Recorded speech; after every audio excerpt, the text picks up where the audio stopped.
This is going to be a really dense session because it's all about the application. And without this application, there is no TEDx talk.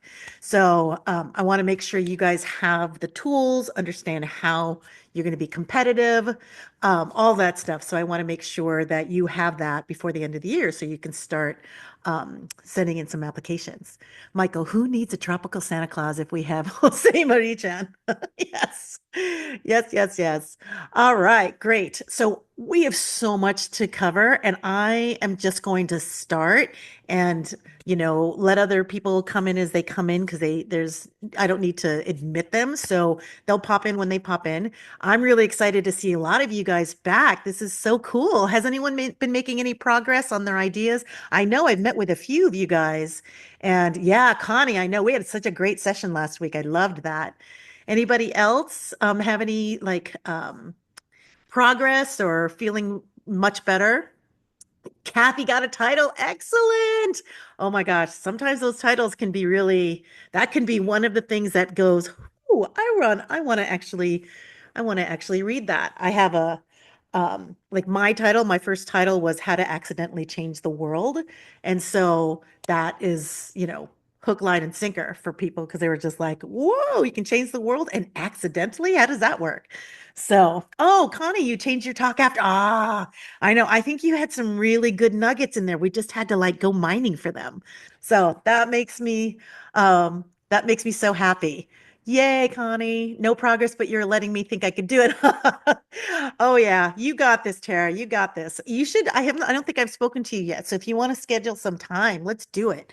And I think we can get you to a point where you don't feel as hesitant. At least let's get us to a point of like, hey, this can be done.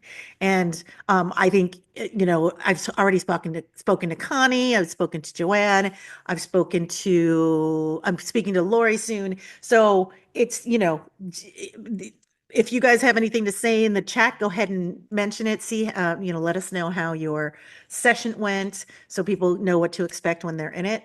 Especially it's because it's additional time. And I know this season we've got a lot going on, all of us getting ready for the new year, et cetera, et cetera.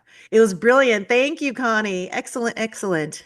Um, yes, Lori, we do have a meeting today, but don't know where the link is. I'll send that to you. Absolutely. Awesome. I highly recommend. Oh, thank you, Joanne. Excellent. All right, let's dive in. So, I think there's a few people.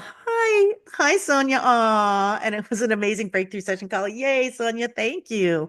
Excellent. I'm going to rush through the opening, just the reminder stuff, because I think almost all of us are here have come before. And I don't want to continue to, repeat everything you already know, especially since I've got way more than 3 tips to offer you today. Okay, great. Let's dive in. So, um, you are here because you want to get your TEDx talk by 2025.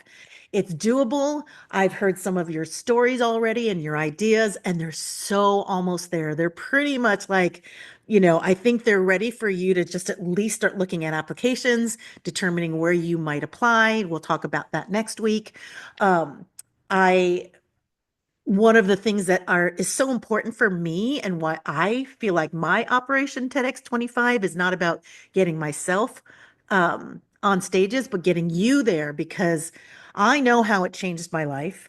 And I also know how important it is to get voices like yours, underrepresented, underestimated, people who are doing amazing work but don't have the platform for people to know what kind of work they're doing. So that's like my personal Operation TEDx 2025. It's helping you make your Operation TEDx 2025 be about landing your talk. So, and at the very least, getting a great idea and working through it, maybe using that idea and figuring out how to turn it into your signature talk so you can start pursuing paid gigs, so you can start using those talks as a way to get more clients. So, all of those things. And that's a whole other session I'll be doing next year because I have two components to my coaching. I have Let's Get You a TEDx Talk, and that's one program, and then the other program is like Let's Get You Paid. Where are you going to find the stages? Where you get how can you earn money on those stages? How you can diversify your income? How you can how you can take your same story but have multiple messages coming out of it, depending on who your audience is. So that is this. So I'm hoping your Operation TEDx 2025 will also lead you to your career as a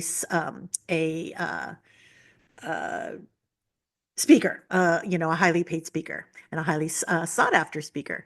So so I just wanted to reiterate TEDx Effect. It changed my life. It changed people like Brene Brown and Simon Sinek, who also were TEDx Talk speakers. They were not on the main stage, but both of them have two of the top most watched TED Talks or TEDx Talks in the world, and their credibility and their business is skyrocketed. Both of them were professors, and now they're uh, household names, and you don't see many professors with household names. So that is their change. How it affected me, it skyrocketed my career because when I got my first TEDx talk, it sparked three really huge milestones in my life. Again, unexpected. One of them being I was invited to teach at Stanford University, one of the top colleges in the world. I was also invited to speak at the US Capitol alongside um, Congress members, and Senate. And then I was invited to do two more talks. So, TEDx Talks specifically. So, like I said, it changed my life. I have since been on hundreds of stages across 36 countries.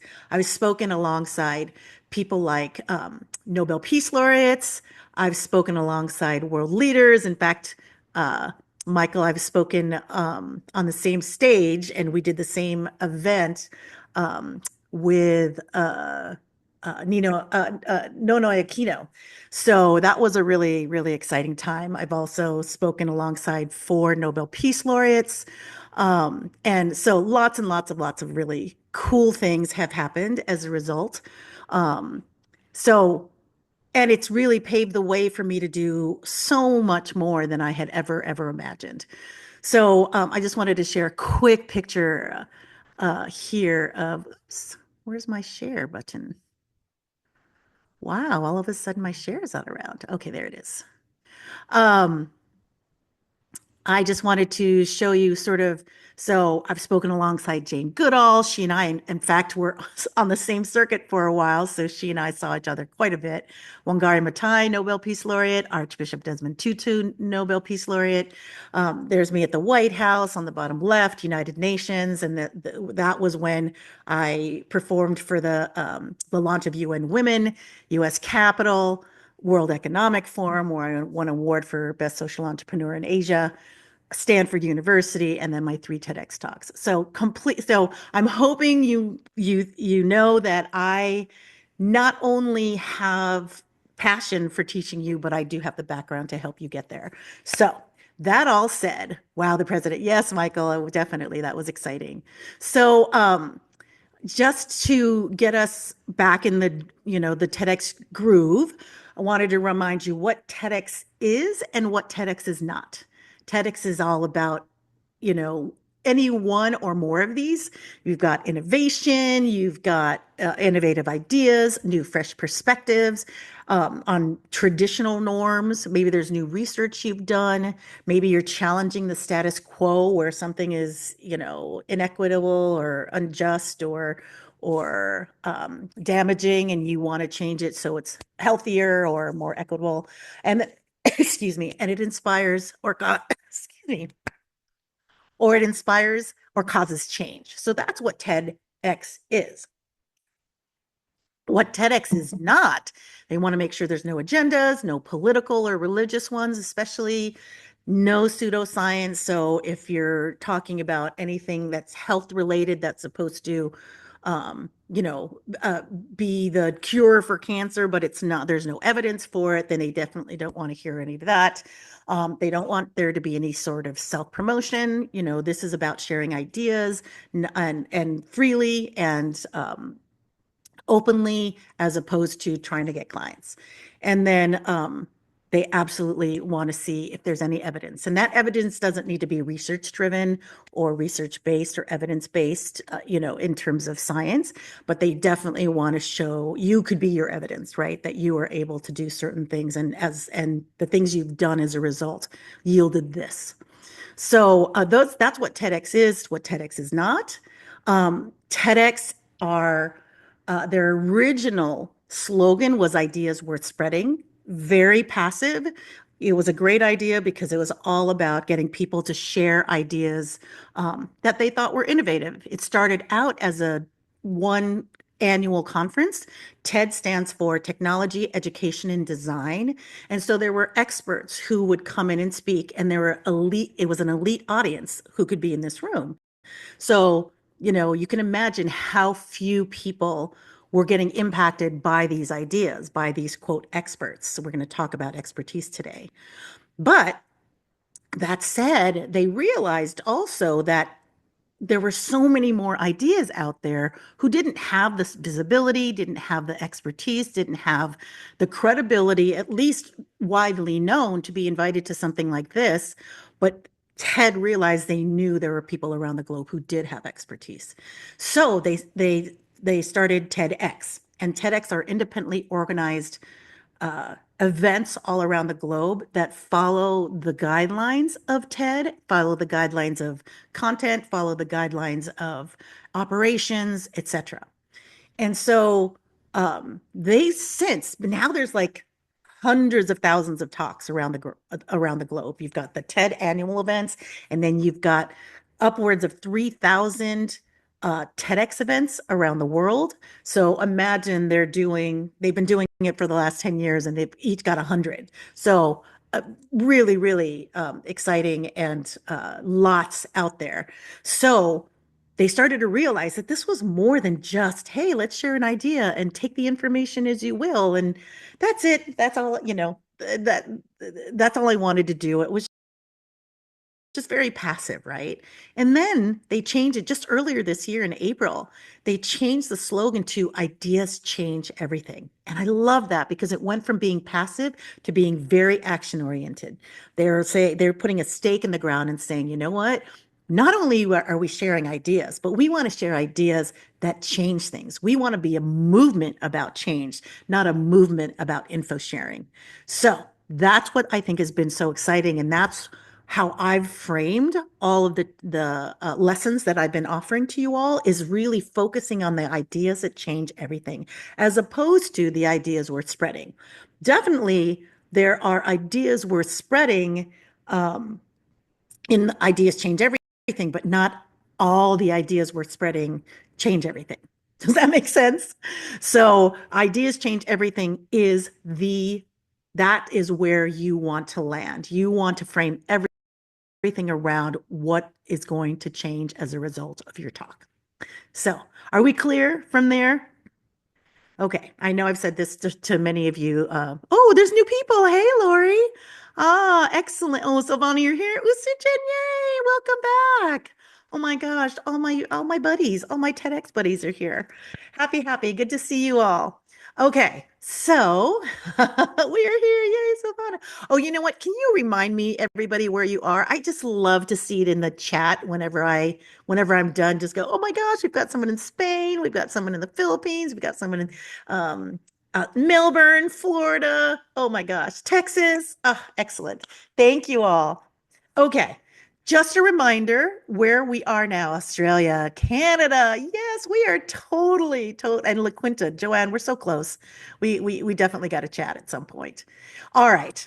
So that's everything. Now I want to get us sort of honed in on where we are in the application process, because today is all about mastering the application. And like I said, in the promotion, I was going to offer 3 tips, 3 insider tips, but I'm going to give you so many tips that I can't even imagine you not being ready to apply for this after this session. So I'm going to try and it might be so much that it might be overwhelming, but thank goodness you guys will have a replay because you can go back to it. There's going to be a lot, and I'm hoping everybody walks away with some really great insights and actionable steps to really start moving towards their TEDx talk in 2025. All right, just a reminder, we've talked about this in the past. The TEDx process is a little involved. So before you can get on that TEDx stage, there are multiple phases. So the first phase is, one, you need to have an idea. And that idea needs to be honed in so that we determine, that it's unique, whether it's a unique idea, whether it's a new perspective or a fresh perspective on on an existing idea, whatever. And then we have to apply. So the application process is again a little involved because there are a bunch of questions you have to ask before you even get seen or get considered. And that application, the 3 most important application questions we're going to talk about today. After that application, well, with that application, sometimes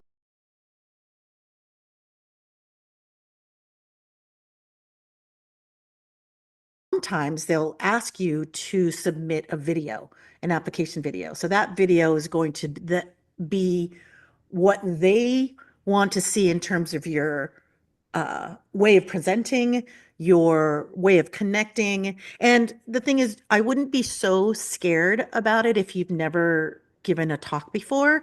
TEDx really likes to have people who are just starting and helping them hone their idea because they really, really want to be part of your journey.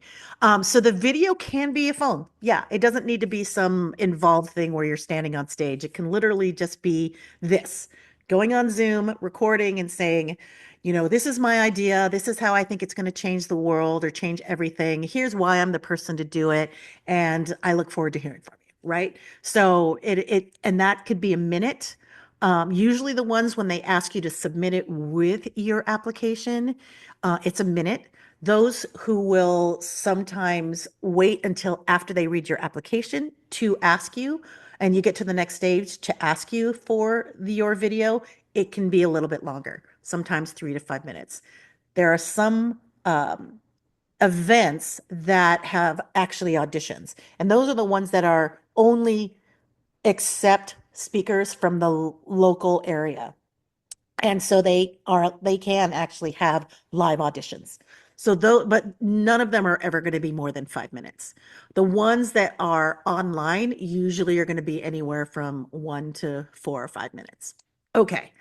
So what we're going to cover today, and then of course there's the next stage of you getting passed. You'll probably get an interview, and then they will then you'll find out whether you're accepted or not. So it's a little involved only because there's a bunch of stuff to do at each phase.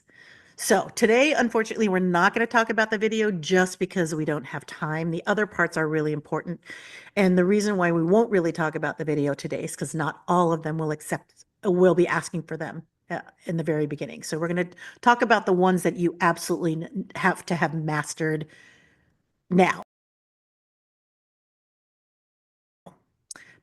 Okay, great. So here are the 3 insider tips, or at least the 3, I would say 3 uh, categories of insider tips, because I'm going to give you a lot of tips within those categories. So the first is we're going to be talking about establishing your expertise. I'm sure you guys might have seen them. I don't know if you've read them, but I think it was last Thursday or Friday, I sent a newsletter talking about expertise and how the definition of expertise can be more expansive, and we'll talk about that today and identify where your expertise is. Then we want to be able to identify the impact. They want to know what is going to change as a result of your idea.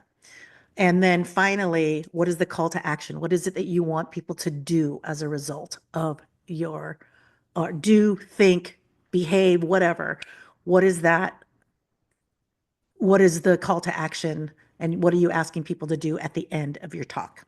Okay, so let's dive in. Anyone have any questions up to this point? Because I'm diving in and we're going in, people. Going in. Okay, here we go.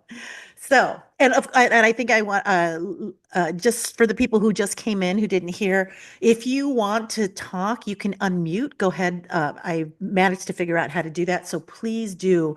Sometimes I don't see the chat. I mean, I think I've been doing pretty good at uh, monitoring it, but if you do have a question, especially if it's right in the moment of what you're trying to understand, definitely do it. I want to be able to make sure you get this because this is the session. This is where everything in this session is going to get you to the next step. Okay, here we go. So we're going to, so when we talk about your expertise, it's not just going to be for the TEDx talk. Coming up with your TEDx expertise or the expertise that you'll submit in your application, you're going to be able to use and repurpose for your bio, for your one pager, speaker summary.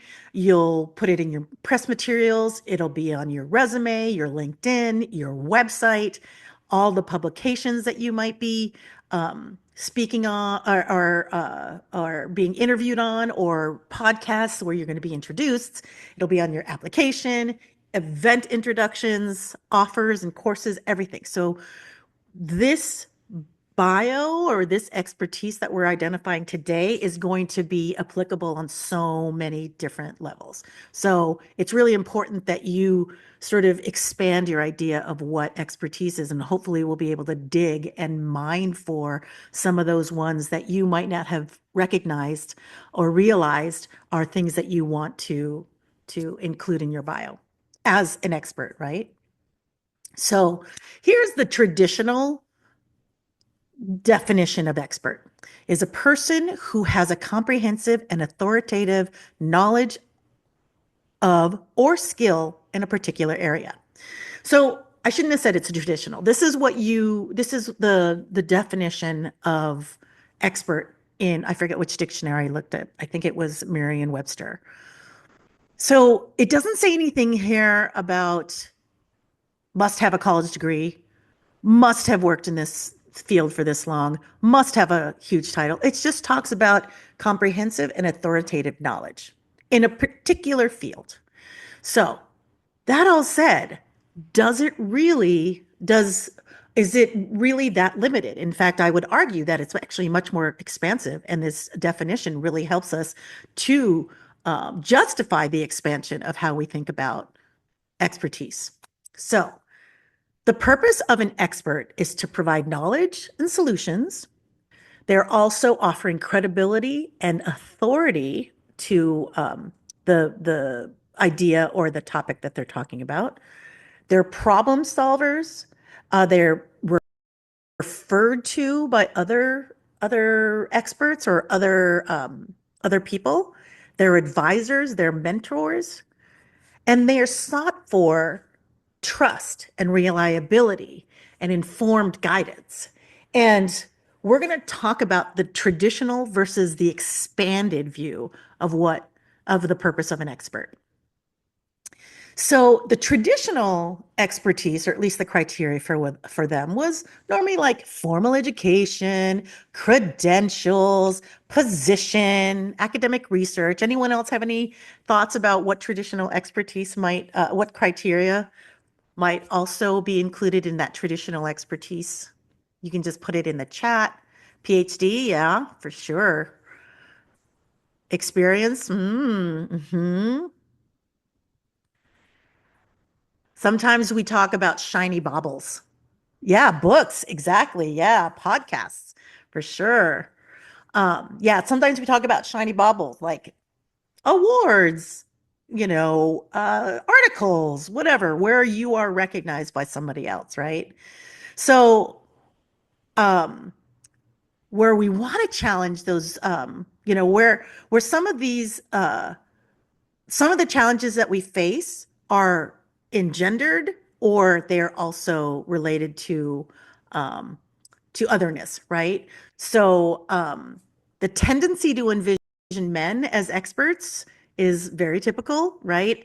I think, when we talk about AI and you put expert, I think that I've done this years ago. I haven't done it recently, but when you put expert into Google and you ask for images, guess how many, guess what you see on all the curated images curated. Yeah, it's white men. That's kind of where you see a lot of it, right? So there's the gender challenge around expertise. And also the expertise criteria is defined by men. It's not necessarily defined by anyone else other than the people who devised the title and were the experts at the time, right? Women also must claim their experience because they don't have as much uh, access to the labor market, especially when you're talking about C-suite, managerial suites, and managerial levels, all that stuff.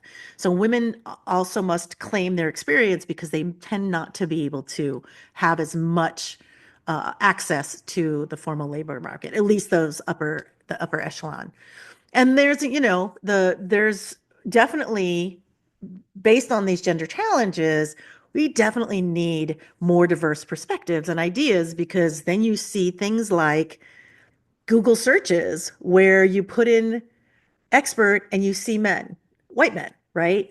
We really need to be able to diversify those perspectives and have more representation so we can have a wider breadth of who experts are and what experts need to have in order to be able to claim themselves as experts. So here's, when we're thinking about widening the sphere, so lived experience is very, very important because, you know, if I was going to be an expert on ice cream and, the most flavorful ice cream, would I go to a scientist who knows all the ingredients of it? Or would I go to a 2-year-old child who's tasted it, right? Who's the expert here? The lived experience that, somebody could have researched all of the chemical reactions and how these recipes and the chemistry around them can produce the sweetest kind of ice cream that anyone ever imagined. Or you can ask the 2-year-old says, I don't like the chocolate. It's not sweet enough, right? So there's lived experience, right? There's also tangible evidence.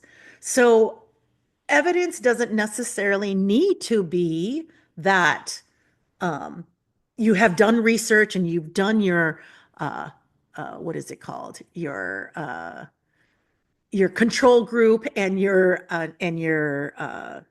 the exposure group. It can literally just be if I put in this much money into my business and I sold this much and I was able to make X amount of money and be able to pay for my kids to go to school, all of them, right? Even though I'm a single mom or this or that, that's tangible evidence of how your work and your efforts show that, this might be related to your message around being persistent and resilient and etc., right? Then there's proximity. There's a lot, and this is something I've experienced. There's a lot of people out there who have very, very wonderful hearts and they want to go into, different areas or different countries where they're not from and go in and try and help, quote, help, right? Where the people who know best about what their problems are and might know best how to solve them are the ones who are living it or, living in the environment. So proximity is huge.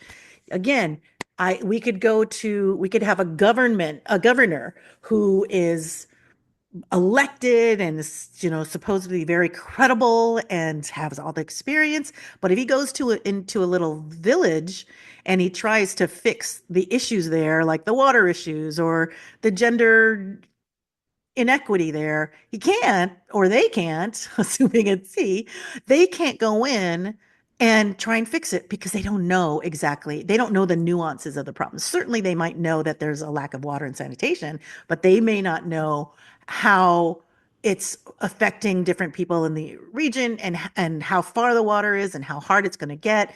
They don't know any of that. The people who live in proximity do. So that's another sphere of expertise.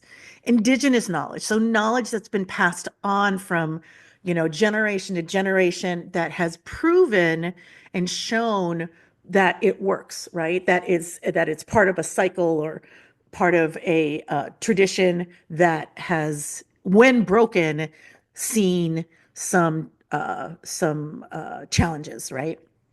And then, of course, there's talent. One of my college buddies, his name was Eric Bishop, but you all know him as Jamie Foxx. He never, he was a piano player when I was in school. I was a musical theater major. He was, um, he was a piano player, never ever read a note of music, played totally by ear, and didn't even know how to, he wasn't like a musicologist or at least a traditional one, right?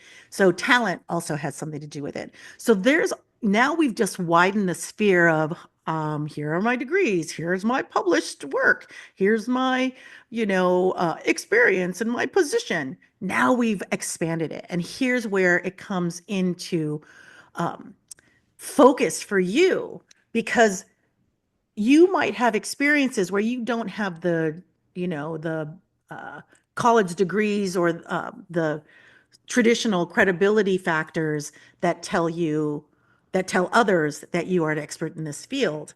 Like when I started my water and sanitation organizations in both the Philippines and Africa, I had no background in that at all. I've told you guys this story before. I'd never graduated from college, but I learned how to do it.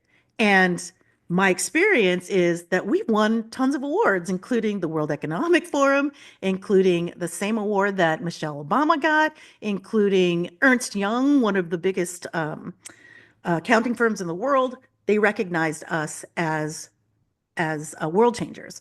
And so I didn't have to have that degree. I had the experience and I had the knowledge from working in the field. So, so when we talk about credibility, we're talking about the quality of being trusted and believed in. So it doesn't necessarily say here that credibility is just about having all of the traditional criteria for being an expert. Credibility is when you have the quality of trust and belief from people who are following you. Certainly that there is some loosey-goosey stuff there in case, for those people who are influencers, but they're bad ones, but credibility is definitely, um, again, sort of invites us to be expansive about what our expertise is. So some of the components of credibility is, of course, knowledge and expertise, experiences we talked about, lived experience. So you're proximal to the issue, evidence, showing evidence that you are credible or your ideas are credible, and then of course credentials. But I also wanted to then again expand on that. So expand on proximity, expand on recognition, how other like, World Economic elements of your story. Yeah, World Economic Forum recognized that I'm a, clear a great social entrepreneur. That was recognition. The relevance, is it timely? Is it something that people need right now? I mean, I remember working with a professor who had this super, super niche research just around like the language of Spanish in this tiny little era and how it was super specific, and I don't even remember it because it was that specific. But is it relevant? Is it something that's needed right now? So that's what I mean by relevance. And then, of course, transparency and honesty. not just sharing it because you believe it's something that should be happening or that works. It is about transparency around um, what your idea is or what you're sharing um, can do. Okay. Anybody have any questions? I know I'm going through this super fast. Any questions so far? Can you all recognize anything that you wouldn't have normally put into your bio that you can now put into your bio? Anyone have any thoughts on that? You can either unmute yourself or you can just put it in the chat. Any other anything that you think you can actually now put into your bio or into the section on why now, why is it, and why are you the one to do this? I think more just lived experience besides having the background. Yep, lived experience, exactly. The lived experience is going to be, oh, sorry, Michael, I don't know. That happened to you last time too. Connie was able to do it. I'm not sure why. Maybe I just like turned you off and everybody else on. No, I'm just kidding. Um, Sorry, Michael. It might be on your end. I just said Hi. allow. Oh, there you are. Hi. Hmm. Yes. Are you asking about the experience? Yes. So, Yeah. what of these criteria, these new expansive definitions or criteria of expertise that you think you might be adding? Well, I'm a cyclist, so I can actually show my Strava, just for evidence if they're looking for evidence. Strava is, as a cyclist, it's a strong evidence already. And of course, my recollection of my adventure and how can it relate on the topic that I'm trying to connect. What's your topic? Initially it's about aquarium, but I think not much people would actually resonate it. So I fall back to my original topic or my original hobby, which is cycling, and has in its allegory when it comes to mental health or perseverance. Mm, I like that. And you know what? The thing is, in your bio, you don't necessarily need to share that same story in in your talk.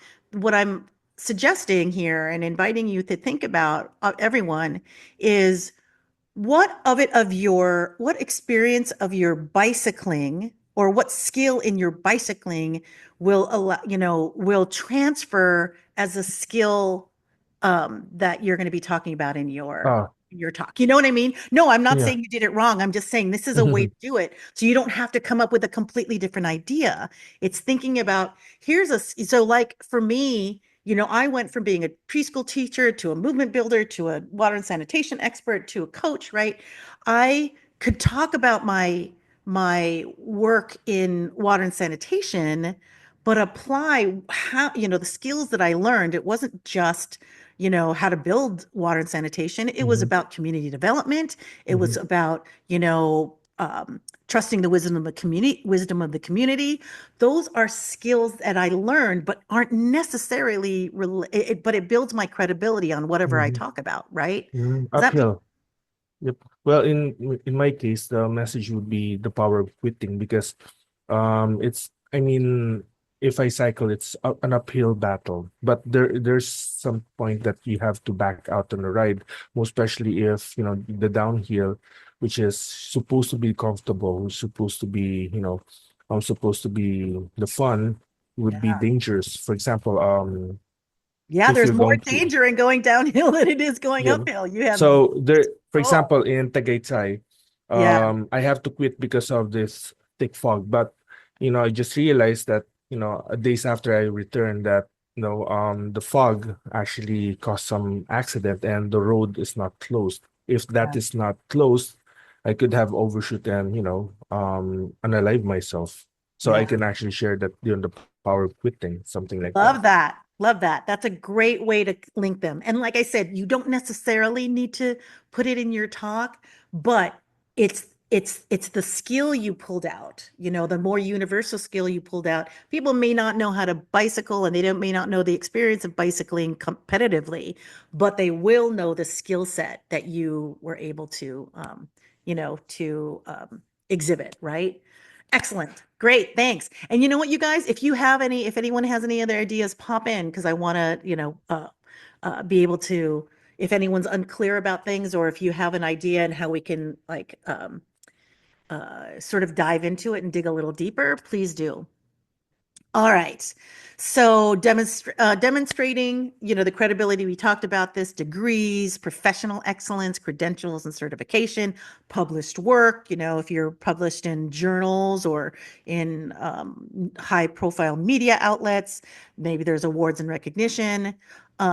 Demonstrating credibility that's widened your leadership in a section or your recognized leadership, your talent, your evidence of impact. What is, what if you've done this idea and you've had other people do it, what was the impact of it? Maybe you've got testimonials, maybe you've got excellence in mastery in a certain skill set that is not something you can totally learn just in school. You've got social proof, right? You've been able to adapt something or you've been able to transition from one thing to the next. Like for me, going from a global movement builder into an expert in wash and sanitation, I was able to adapt some of the skills that I learned in that from being a professional singer and preschool teacher and was able to transfer some of those skills into building a million voice choir and then taking some of those skills and then applying them to the expert in wash and sanitation.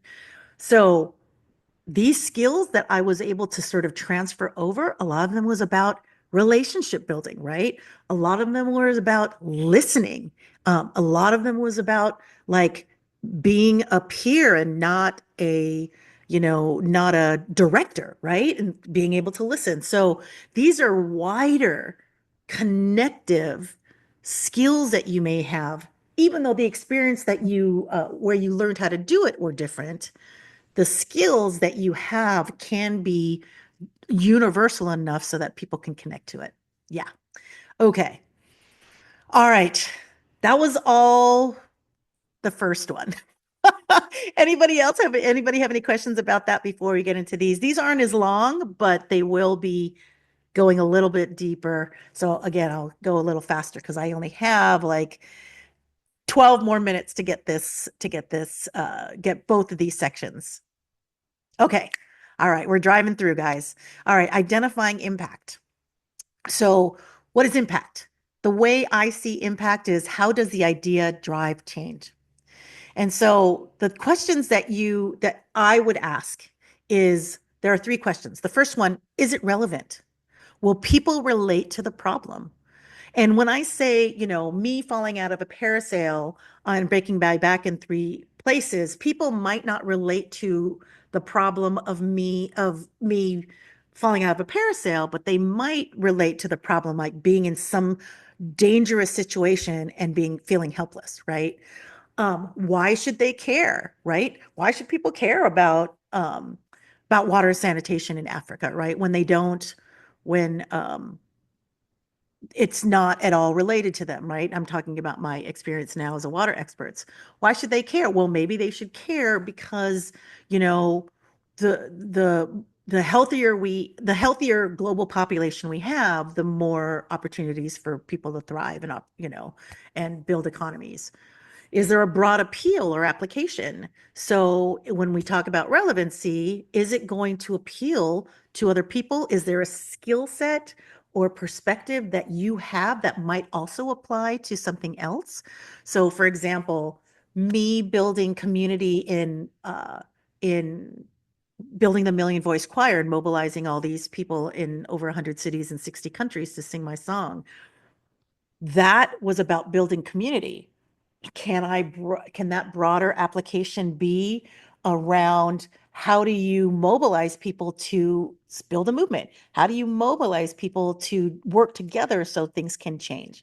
That was how I formed my water and sanitation organization. It was like, you know what? Community building was how we built a choir out of nothing, right? Totally grassroots. It's an idea that one silly person, me, had and said, I want people to sing this song all over the globe. And because of the relationships I built, because of the skills of being able to build community, I was able to do the same thing in when I was starting to work as a water and sanitation expert, because we were working in communities and I was able to figure out how we could bring the community together to solve their own issues. So thinking about it as it being relevant. The second is it timely? So does it relate to something current? Or, remember I talked about that professor who had her PhD defense was all about Spanish language in this century doing and applied towards, I don't know, homemaking, right? Something like that. I'm being a little bit facetious. But is it timely? Is it something that we need to hear right now, right? Is it going to change something right now? Are there emerging trends? Are we seeing some of the things that are happening in the world that your solution would help? Are we seeing these trends, and is it needed right now? And is there an urgency? Oh my gosh, I teach reinvention tools um, where companies and people need to learn to be able to future-proof themselves. They need to be future ready, because we're in a time where technology and AI technology and machine learning and all that is just moving faster than we can even blink. And so we need to make sure that our jobs and our careers and our relevance are future-proofed, and we're ready for the future. So I teach a lot of tools around how you can be ready for that kind of change. So is there an urgency? So that's the second question I would ask. Is it timely? The third question I would ask is, what change will what change are you going to have? What change will it spark? So will there be mindset change? Will people's behavior change? Will there be a situational change, like, for example, like climate change or food security, right? So what is the change you're going to see? Who or what will be changed? So will it be, a very specific audience? Will it be the environment? Who and what will be changed? And then the last question I might ask for this is, will there be social, cultural, or individual change, right? So are we going to see a big societal shift or a cultural shift, or a systems shift that's going to expand beyond the individual that you might be supporting? Is there individual change that's going to help improve somebody's life in a way that's going to impact those around them? So those are the three questions I would ask. Is it relevant? Is it timely? And what change will spark as a result? Are these questions we need to answer and include in our application? So, Connie, great question. So the questions that you're going to be asked are, these are the main ones. What's your title? What's your idea? What is uh, what is the impact it's going to have? What do you want to see changed? And then why are you the person with this idea? So I'm going deep in this because these are the questions you need to ask yourself. You don't need to answer every single question. Not every single question will be relevant to you. I'm just trying to spark what you need to think about, um, uh, what you need to think about when you are answering these questions, because those are the four main questions. What's your title? What's your idea? How will it impact? Um, how will it impact or change everything, quote, change everything? And then why are you the person to do it? So, does that make sense, Connie? I know it seems like I'm throwing a lot at you guys and some of it may not feel relevant, but believe me, if you dig deep like this, you're going to be much more competitive. Because if you're speaking very broadly and you're speaking very uh, uh, conceptual, then you're not gonna make it very far. So that's why. Great, thanks, Connie. Excellent. Okay, the last thing is so this is the last thing. So we're talking about. I'm going to give you an example of what um, of how you can see those three questions or those elements in an actual um, statement, right? So by using local storytelling methods, I want to change the way people understand poverty, empowering communities to take control of their own economic futures. So if we were to look at what's relevant, what is relevant here? Relevance might be, that poverty is a universal issue. Maybe the relevance is why should we care? Because, yeah, economic future, sure, yep. Um, what is the relevance here? So you can look at a few things here, right? They're capturing the relevance around poverty, and it's a universal issue. We all understand it. Why should we care? Because poverty doesn't just affect individuals, it affects communities, and solutions to poverty are essential to societal progress. Is there a broader appeal? Yeah, the idea of using local storytelling is a means, and that's the idea, right? That's their idea that will change the way people understand poverty, right? So their local storytelling methods, that's the broad appeal. We all understand storytelling, and we know and we can see how even more important storytelling is in this context, right? So that's the relevant part. The timely part is, we've got poor communities. Communities are not in control of their own economic future. So it's timely because, the more now that there's such a global market and there's globalization, we're seeing these Western countries really thrive, and all of these poorer countries getting poorer, right? And so it's timely because if we can solve some of these issues, there will be, we'll move towards equity, we'll move towards justice. So that's why it's timely. This particular statement, I don't expect you guys to have like these big, bold, let's change the world with all these big, huge things. It doesn't need to be this huge. I'm just giving you an example, so it's kind of overt and obvious. And then finally, to spark change. So by using local storytelling methods, they're sparking change by um, uh, using this methods, and then having people have the awareness of poverty, understanding it a little deeper, and then being able to see people can take control of their own economic futures. So just in that one sentence, you've already captured some of those three main points that I mentioned. All right. Does anyone have any questions? I don't think I'm going to have time. You know what? I think I can. The call to action, I will go very quickly through. So the call to action, this is where you want the call to action to be actionable. You want them to be able to do something or change something already before they leave um, the event, or can do something within 24 hours. They like the 24-hour thing. I'm not saying that everybody should have a 24-hour action, but it should feel doable, right? Is it actionable?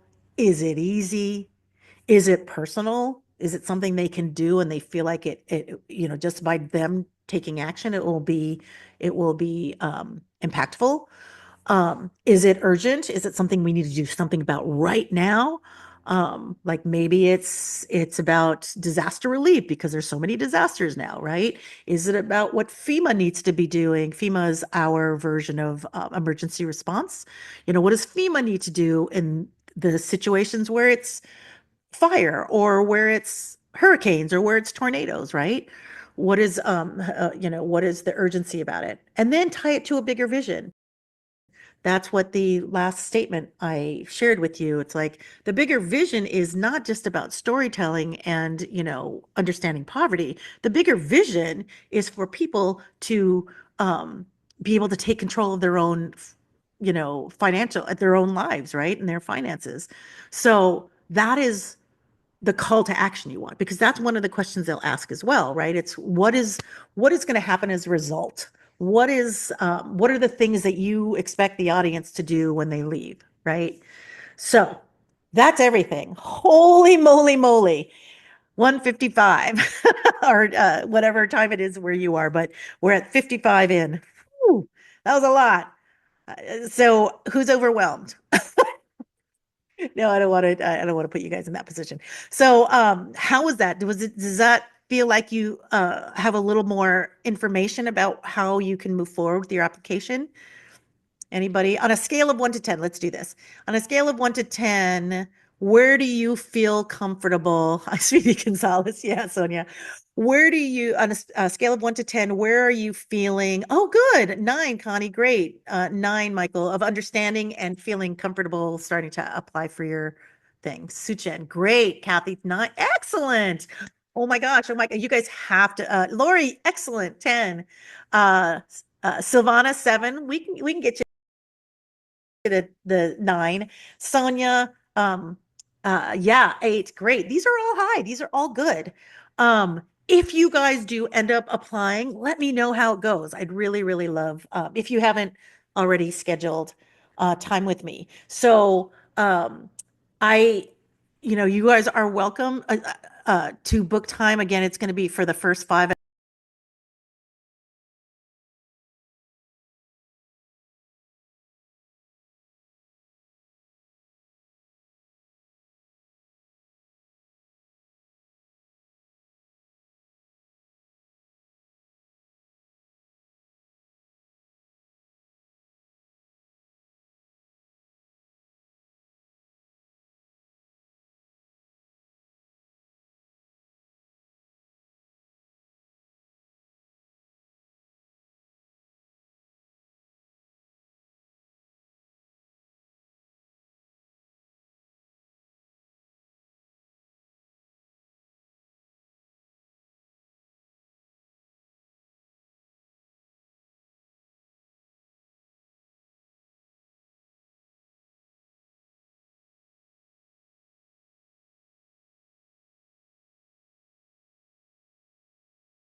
already scheduled time with me. So I, you guys are welcome to book time. Again, it's going to be for the first 5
everybody has